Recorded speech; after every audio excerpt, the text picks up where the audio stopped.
कुंडलिनी जागरूक करने के लिए पहाड़ों के बीच में जाकर बैठ जाते, कुंडलिनी जागरूक नहीं होती थी ना। आठवां आज्ञा चक्र खोलते थे तो आठवां आज्ञा चक्र आत्मा है। आत्मा शब्द तो मेरे ख्याल से भगवान कृष्ण ने गीता में दिया, तुम आत्मा स्वरूप बनो। आत्मा स्वरूप की विधि भगवान ने बताई है। देखो गीता का शॉर्ट एंड सार क्या है, तुम तीसरा नेत्र जगाना चाहते हो माना, आत्मा स्वरूप बनना चाहते हो माना, तुम कौन हो पहचानो। क्या बोला? परमात्मा को जानना है तो तुम्हें पहले खुद को जानना पड़े ना, अपने आप को जानो। जब तक अपने आप को नहीं जानोगे तुम कौन हो, कहाँ से आए हो, तुम क्या करना चाहते हो, तुम्हारे जीवन का लक्ष्य क्या है। क्या जीवन का लक्ष्य खाना पीना सोना ही है? तो आत्मस्वरूप की स्तुति त्राटक विद्या करते हैं।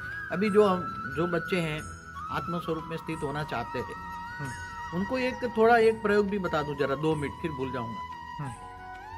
कि जैसे एक सामने व्हाइट लाइट होती है ना, त्राटक विद्या में लोग सूर्य की रोशनी भी डायरेक्ट लेते हैं, कहीं सुबह की, कहीं। तो आत्मस्वरूप को ज्यादा जगाना है, आत्मस्वरूप में स्थित होना है, तो उसका हल्का सा आप स्थूल प्रयोग, स्थूल लाइट का लो।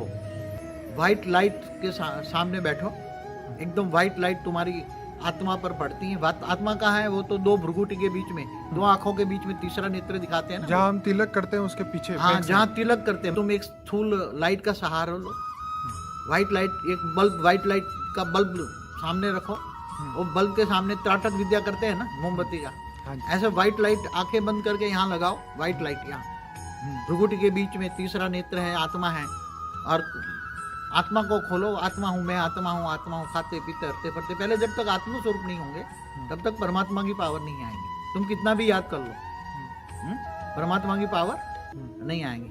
तो पहले आत्म स्वरूप बनो। इसलिए गीता में क्या, तुम मुझको आत्म स्वरूप बनो, परमात्मा को याद करो। तो क्या होगा, आत्म स्वरूप की जैसे जैसे अनुभूति आएगी, थोड़ी अनुभूति, लंबा समय लगेगा, ऐसा कोई ये साधारण चीज नहीं है।